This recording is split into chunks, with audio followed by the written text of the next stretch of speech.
নাহমাদু ওয়া নুসাল্লি আলা রাসূলিহিল কারীম আম্মা বাদ। প্রিয় শ্রোতা বন্ধুরা, গত পর্বে আমরা জাহান্নামের ভয়াবহ আযাব নিয়ে আলোচনা করেছি। আজ দ্বিতীয় পর্বে আমরা জাহান্নামের কতিপয় আযাব নিয়ে আলোচনা করব। যায়েদ ইবনে সাবিত রাদিয়াল্লাহু তাআলা আনহু বলেন, নবী করিম সাল্লাল্লাহু আলাইহি সাল্লাম একদা নাজ্জাত গোত্রের একটি বাগানের পাশ দিয়ে যাচ্ছিলেন। এমন সময় খচ্চরটি লাফিয়ে উঠল এবং নবী করিম সাল্লাল্লাহু আলাইহি সাল্লামকে ফেলে দেওয়ার উপক্রম করল। দেখা গেল সেখানে 5টি কিংবা 6টি কবর রয়েছে। তখন নবী করিম সাল্লাল্লাহু আলাইহি সাল্লাম জিজ্ঞেস করলেন, এই কবরবাসীদেরকে কে চিনে? এক ব্যক্তি বলল, আমি চিনি। নবী করিম সাল্লাল্লাহু আলাইহি সাল্লাম বললেন, তারা কখন মারা গেছে? সে বলল, মুশরিক অবস্থায় মারা গেছে। তখন নবী করিম সাল্লাল্লাহু আলাইহি সাল্লাম বললেন, নিশ্চয়ই মানুষকে তার কবরের কঠিন পরীক্ষায় ফেলা হয় এবং কঠিন শাস্তি দেওয়া হয়। কবর শাস্তির ভয় তোমরা কবর দেওয়া ত্যাগ করবে না, না হলে আমি আল্লাহর নিকট দোয়া করতাম যেন আল্লাহ তোমাদেরকে কবর শাস্তি শুনিয়ে দেন, যেমন আমি শুনতে পাচ্ছি। অথবা নবী করিম সাল্লাল্লাহু আলাইহি সাল্লাম আমাদের মুখোমুখি হয়ে বললেন, তোমরা সকলে জাহান্নামের আযাব হতে আল্লাহর নিকট পরিত্রাণ চাও। তারা সকলেই বলে উঠল, আমরা জাহান্নামের আযাব হতে আল্লাহর নিকট পরিত্রাণ চাচ্ছি। নবী করিম সাল্লাল্লাহু আলাইহি সাল্লাম বললেন, তোমরা সমস্ত গোপন ও প্রকাশ্য ফিতনা হতে আল্লাহর নিকট পরিত্রাণ চাও। তারা বলল, আমরা গোপন ও প্রকাশ্য ফিতনা হতে আল্লাহর নিকট আশ্রয় চাচ্ছি। নবী সাল্লাল্লাহু আলাইহি সাল্লাম বললেন, তোমরা দাজ্জালের ফিতনা হতে আল্লাহর নিকট পরিত্রাণ চাও।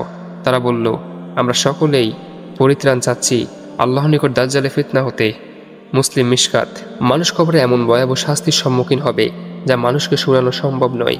মানুষ কবরের শাস্তি শুনতে পেলে বেঁচে থাকতে পারবে না এবং কাউকে কবরে দাফন করতেও চাইবে না। এই জন্য নবী করিম সাল্লাল্লাহু আলাইহি সাল্লাম আমাদের সাবধান ও সতর্ক করে বলেছেন, তোমরা সর্বদা কবর শাস্তি হতে পরিত্রাণ চাও। আবু হুরায়রা রাদিয়াল্লাহু তাআলা আনহু বলেন, রাসূলুল্লাহ সাল্লাল্লাহু আলাইহি সাল্লাম বলেছেন, যখন মৃত ব্যক্তিকে কবরে রাখা হয় তখন তার নিকট নীল চক্ষু বিশিষ্ট দুজন কালো বর্ণের ফেরেশতা এসে উপস্থিত হন। তাদের একজনকে বলা হয় মুনকার, অপরজনকে বলা হয় নাকির। তারা রাসূল সাল্লাল্লাহু আলাইহি সাল্লামের প্রতি ইশারা করে বলেন, এই ব্যক্তির সম্পর্কে তুমি দুনিয়াতে কি বলতে? মৃত ব্যক্তি মুমিন হলে বলেন, তিনি আল্লাহর বান্দা ও রাসূল। তখন তারা বলেন, আমরা পূর্বেই জানতাম আপনি কথাই বলবেন। অতঃপর তার কবরকে দৈর্ঘ্যপ্রস্থ 70 হাত করে দেওয়া হয়, অর্থাৎ অনেক প্রশস্ত করে দেওয়া হয় এবং সেখানে আলোর ব্যবস্থা করে দেওয়া হয়। তারপর তাকে বলা হয়, ঘুমিয়ে থাকো। তখন সে বলে, না, আমি আমার পরিবারের নিকট ফিরে যেতে চাই। ফেরেশতাগণ বলেন, তুমি এখানে বাসর ঘরের দুলার ন্যায় আনন্দে ঘুমাতে থাকো, যাকে তার পরিবারের সর্বাধিক প্রিয়জন ব্যতীত আর কেউ ঘুম ভাঙাতে পারে না। যতদিন পর্যন্ত আল্লাহ তাকে এই শয্যাস্থান হতে না উঠাবেন ততদিন পর্যন্ত সে ঘুমিয়ে থাকবে। যদি মৃত ব্যক্তি মুনাফিক হয় তাহলে সে বলে, লোকে তার সম্পর্কে যা বলতো আমি তাই বলতাম, আমার জানা নেই তিনি কে। তখন ফেরেশতাগণ বলবে, আমরা জানতাম যে তুমি একথাই বলবে। তারপর জমিনকে বলা হয়, তোমরা এর উপর মিলে যাও। সুতরাং জমিন এর উপর এমনভাবে মিলে যায় যাতে তার এক পাশের হাড় অপর দিকে চলে যায়। সেখানে সে এভাবে শাস্তি ভোগ করতে করতে কিয়ামত পর্যন্ত থাকবে। কিয়ামতের দিন আল্লাহ তাকে তার এই স্থান হতে উঠাবেন। হাদিস তিরমিজি। মৃত ব্যক্তিকে কবরে রাখার পরপরই ভয়াবহ আকৃতিতে দুজন ফেরেশতা আসেন এবং তারা জিজ্ঞেস করেন। জিজ্ঞাসার উত্তর ঠিক হলে কবরকে প্রশস্ত করা হয় এবং কবরকে আলোকিত করা হয় আর বাসর ঘরে দুলার ন্যায় নিরাপদে ঘুমাতে বলা হয়।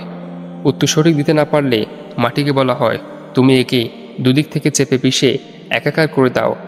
তখন মাটি তাকে এভাবে চেপে পিষে একাকার করতে থাকে আর এর উপর হতে থাকবে কিয়ামত পর্যন্ত। বারা ইবনে আযিব রাদিয়াল্লাহু তাআলা আনহু রাসূল সাল্লাল্লাহু আলাইহি সাল্লাম হতে বর্ণনা করেন যে রাসূল সাল্লাল্লাহু আলাইহি সাল্লাম বলেছেন, কবরে মুমিন বান্দার নিকট দুজন ফেরেশতা আসেন এবং তাকে উঠিয়ে বসান। অতঃপর তাকে জিজ্ঞেস করেন, তোমার প্রতিপালক কে? সে বলে, আমার প্রতিপালক আল্লাহ। তারপর জিজ্ঞেস করেন, তোমার দিন কি? সে বলে, আমার দিন ইসলাম। পুনরায় জিজ্ঞেস করেন, এই লোকটি তোমাদের মাঝে প্রেরিত হয়েছিল তিনি কে? সে বলে, তিনি আল্লাহর রাসূল।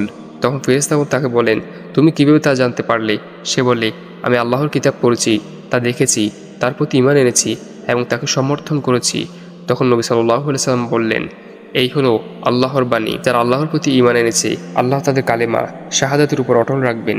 সূরা ইব্রাহিম। তারপর নবী করিম সাল্লাল্লাহু আলাইহি সাল্লাম বললেন, এ সময় আকাশ হতে আল্লাহ তাআলা বলেন, আমার বান্দা সঠিক বলেছেন, তুমি তার জন্য জান্নাতের একটি বিছানা বিছিয়ে দাও, তাকে জান্নাতের পোশাক পরিয়ে দাও এবং তার জন্য কবর হতে জান্নাতের দিকে একটি দরজা খুলে দাও। সুতরাং তার জন্য তাই করা হয়। নবী সাল্লাল্লাহু আলাইহি সাল্লাম বলেন, ফলে তার দিকে জান্নাতের সুগন্ধি আসতে থাকে এবং ওই দরজা তার দৃষ্টির সীমা পর্যন্ত প্রশস্ত করে দেওয়া হয়। অতঃপর নবী সাল্লাল্লাহু আলাইহি সাল্লাম কাফেরের মৃত্যু প্রসঙ্গে উল্লেখ করে বললেন, তার আত্মাকে তার দেহ থেকে ফিরিয়ে আনা হয়। তারপর দুজন ফেরেশতা তাকে উঠিয়ে বসান এবং জিজ্ঞেস করেন, তোমার প্রতিপালক কে? তখন সে বলে, হায় হায়, আমি কিছুই জানি না। তারপর তাকে জিজ্ঞেস করেন, তোমার দিন কি? সে পুনরায় বলে, হায় হায়, আমি কিছুই জানি না। তারপর তারা ইশারা করে বলেন, এই লোকটি কে, যিনি তোমাদের মাঝে প্রেরিত হয়েছিল? সে পুনরায় বলে, হায় হায়, আমি কিছুই জানি না। তারপর আকাশ থেকে একজন আহ্বানকারী বলেন, সে মিথ্যা বলছে, তার জন্য জাহান্নামের বিছানা বিছিয়ে দাও এবং তাকে জাহান্নামের পোশাক পরিয়ে দাও। তারপর তার জন্য জাহান্নামের দিকে একটি দরজা খুলে দাও। তখন তার দিকে জাহান্নামের দিকে একটি দরজা খুলে দেওয়া হয়। নবী সাল্লাল্লাহু আলাইহি সাল্লাম বলেন, তখন তার দিকে জাহান্নামের লু হাওয়া আসতে থাকে। এছাড়া তার প্রতি তার কবরকে এত সংকীর্ণ করে দেওয়া হয় যাতে তার একদিকের পাঁজর আরেক দিকে পাঁজরের মধ্যে ঢুকে যায়। অতঃপর তার জন্য একজন অন্ধ ও বধির ফেরেশতাকে নিযুক্ত করা হয়, যার সাথে একটি লোহার হাতুড়ি থাকে। যদি এই হাতুড়ি দ্বারা কোনো পাহাড়কে আঘাত করা হয় তাহলে পাহাড় দুলুকণায় পরিণত হয়। আর সেই ফেরেশতা এই হাতুড়ি দ্বারা তাকে এত জোরে আঘাত করেন আর সেই আঘাতের ছোটে এত বিকট চিৎকার করে যে মানুষ ও জিন ব্যতীত পৃথিবীর সব কিছুই শুনতে পায়। সঙ্গে সঙ্গে সে মাটির সাথে মিশে যায়। তারপর আবার তার দেহে আত্মা ফিরিয়ে দেওয়া হয়।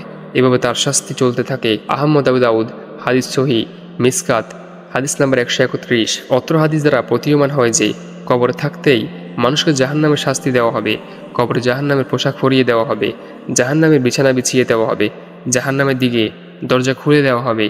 এছাড়া কবরকে এত সংকীর্ণ করা হবে যাতে তার হাড় হাড্ডি ভেঙে চুরমার হয়ে যায়। এরপরে এমন একজন ফেরেশতাকে নির্ধারণ করা হবে যে অন্ধ ও বধির, অর্থাৎ যার নিকট কোনো দয়ার আশা করা যায় না।